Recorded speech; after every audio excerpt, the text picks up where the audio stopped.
friend, and we got to talk about the people watching as we're going through all of this. Not just all you, but NBA players too. They're just like us, as the expression goes, enjoying all the money going around. Mr. Buddy Hield, look, he was close to being a Laker. So, hey, let's talk about the Lakers, right? By the way, Matt, you two were watching this going, this is a lot of money. It's a lot of money going out there. I'm happy for these guys. Absolutely. I do want to talk about the Lakers. As we know, they did not end up trading for Buddy Hield. So, Ramona, what is the latest on the Lakers' efforts to fill out that roster? Well, first they have to keep their own guys. And their own guys are Alex Caruso, Talen Horton-Tucker, and Dennis Schroeder. I don't know that they're going to do that. It gets very expensive to keep all of your own guys. Then there's also the issue of the fit with Dennis Schroeder. Alex Caruso is a guy, I don't even want to say this because I know we're in Los Angeles and people are going to get upset. Like, I mean, if you're a Laker fan, it looks like you need to prepare yourself to lose Alex Caruso. He has. Are you speaking to Laker fans or LeBron James? Because he's very attached to Alex Caruso also. Look, at some point, there's a number, right? And it reminds me a little of when Derek Fisher got paid when he weren't on the team back then, but you know what I'm talking about. He essentially, he had a great run. People loved him, and then somebody threw a lot of money at him. And at some point, there gets to be a number that you don't cross where the Lakers have to say, okay, can we go 10, 12, 13, 14 million for Alex Caruso? If he's got offers at the full mid-level, which is what my understanding is, the Lakers can trump any offer. He's their own free agent. They can pay him whatever they want. And they probably should do something because you lose him for nothing. And you still have to fill out that roster. So let's see what happens if he leaves outright, if they work out some kind of sign and trade. But right now, it's not looking good. And guess what? They paid guys who were part of the championship in Kentavious Caldwell-Pope and Kyle Kuzma, and they had salary slots that allowed them to go after Russell Westbrook. And so there's an added benefit to paying one of your own guys, because if you have to, any reason, need maneuverability moving forward to go after someone who suddenly ends up on the market, it allows you to do so. But it's a tough one for Alex in particular, because he is indebted to the Lakers organization. He recognizes he came up with this team. But if you look at their roster depth, ideally he's like your 6th or 7th best player. The Lakers still have some more work to do before they get drilled down to making the offer for the 6th or 7th best player. The way offers are going around the league, it might not be sticking around for that long from another team. Another team might say, hey, Alex, here's a deal. It's on the table for 60 minutes. Give us an answer or it's gone. Then Alex can go to the Lakers, hey, I got this. And the Lakers say, we're not ready to deal with that yet. And it could come down to just something like that, a timing issue. Well, also, if you're trying to work out a sign and trade, that other team has to be interested in that. Yeah, why do they want to help the Lakers? Right, and not only help the Lakers, but give up some assets, right? If you're having a sign and trade, we're just seeing this now as we work out the details of the Kyle Lowry trade, and that starts to get reported. You're giving stuff up, and sometimes you're giving stuff up because you want to make salary fit.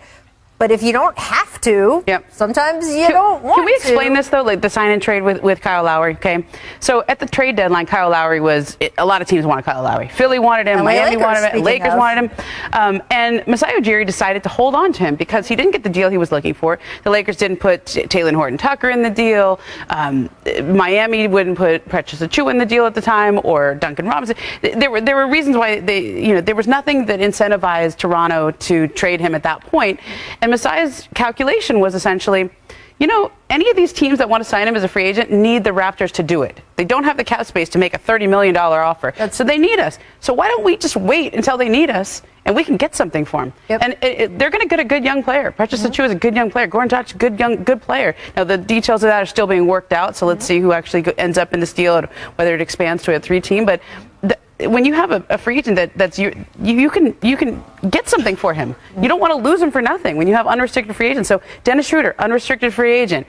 Alex Caruso, unrestricted free agent. But the Lakers can still get something for both of those players if the other team wants to do that. Wants to do that. By the way, I appreciate that you called Goran Dragic young. I me too. For those of us who are sitting up here.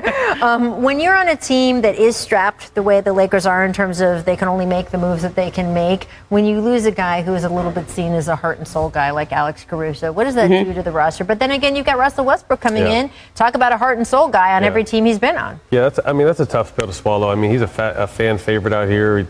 Several endorsements. He's really capitalized on being a Los Angeles Lakers. He has the hearts of these fans. But one thing I will say, and I want to say maybe the last 3 years, the Lakers front office has prove a lot of us wrong. They've had maybe 2, 3, 4 guys under contract. Normally at this point, sometimes the point is just 2 guys, and they've always seemed to build it. And before we doubted that front office until they showed us, and they've definitely showed us. So I still have faith. We really don't know what they're going to do and what their options really are because they're not too many. But it's always a safe security blanket to know that you have LeBron James, Anthony Davis, and now Russell Westbrook and Marc Gasol under contract right now. So it'll be interesting to see what they do. But I have confidence that they're going to figure something out. It may not be any shocking, staggering moves, but they're going to be able to fill that roster out. You know, and one name to watch, Rachel, as we go forward here, they're going to look, obviously you're looking at veteran minimum guys, you know, guys who are going to sign for the vet minimum. Watch Dwight Howard. Dwight Howard, let him go. Well, so, okay, I want to get to Perk here, guys. So Perk, the big name coming in the trade deadline was Andre Drummond. They promised him a starting lineup spot. What do you think his future is with the Lakers? What do you want it to be, Perk? Well, I don't think he fits well with the Lakers, to be honest. But I think Andre Drummond has value around the league. And I'm glad you brought him up because the 2 names that I was looking at on that list for us with the Lakers being able to re-sign players of their own was Andre Drummond and Dennis Schroeder, right? Maybe you could work out a sign and trade deal to get those guys out of there and bring back some pieces that could fit around LeBron, Russ, and Anthony Davis. I just don't see Andre Drummond fitting alongside Anthony Davis. It just didn't look good with LeBron either. And we all know that Dennis Schroeder is not a guy that's going to want to come in off the bench and be behind Russell Westbrook. He believes that he's a starting point guard in this league. Whether we believe it or not, he believes that. And you look at you possibly could bring him back at a vet minimum. You know what I mean? We already know how they feel about Jared Dudley, right? Jared Dudley is a guy that's not going to be a guy that gets minutes, but when we talk about a guy that's a heart and soul of a team, Jared Dudley is that guy. This is why he's on the team. Guys gravitate towards him. He's a glue guy that's in that locker room.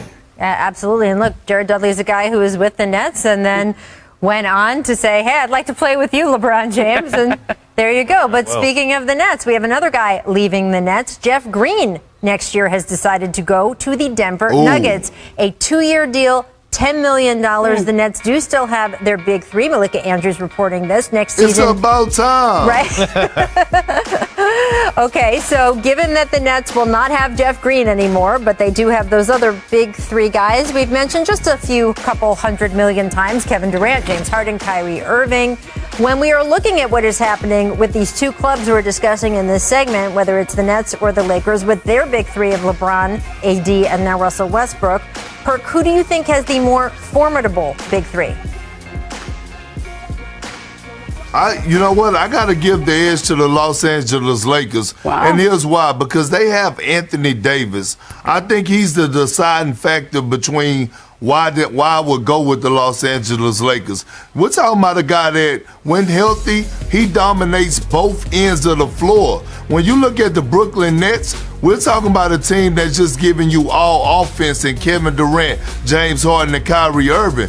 But when you look at the Lakers, all right, yes, you have LeBron James, and yes, you have Russell Westbrook, but Anthony Davis is different. Anthony Davis is a guy, when he's on his best game, that could give you 40 points, 18 rebounds, and he could give you 5 or 6 blocks along with 4 steals. So his impact on the game on the defensive side of things which is why I lean more towards the Los Angeles Lakers. I'm a Laker fan at heart, but I'm going to have to disagree with you. I'm leaning more towards the Brooklyn Nets. 1, because of age, and then 2, because their 3 stars shoot the ball. Shoot the ball with great accuracy, and normally James Harden is very durable, you know, so his injury this year hopefully was a fluke. Hopefully he'll be back to his normal stuff. You know, Kyrie's been in and out, but most of the time you can count on Kyrie.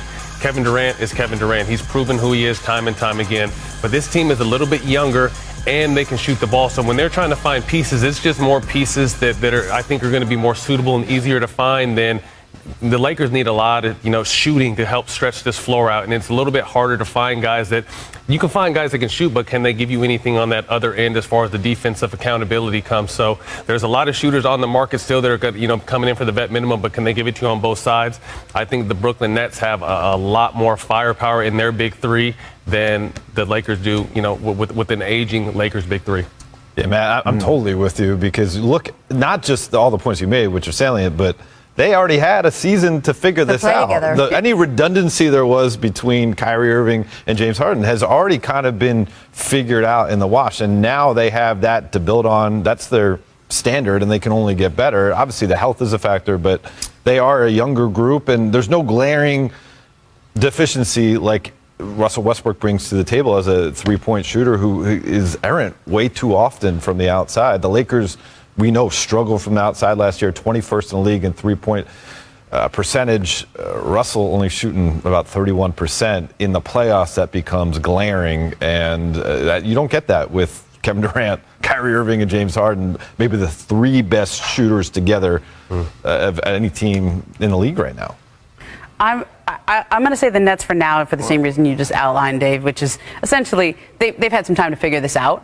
But I don't know. I kind of like the Lakers' big three, just in the sense that one, I'm fascinated to see how this is going to work. Okay, but Russell Westbrook is one of the hardest workers in the game. Like, there's great stories early in his career of him and KD trying to beat each other at the gym in the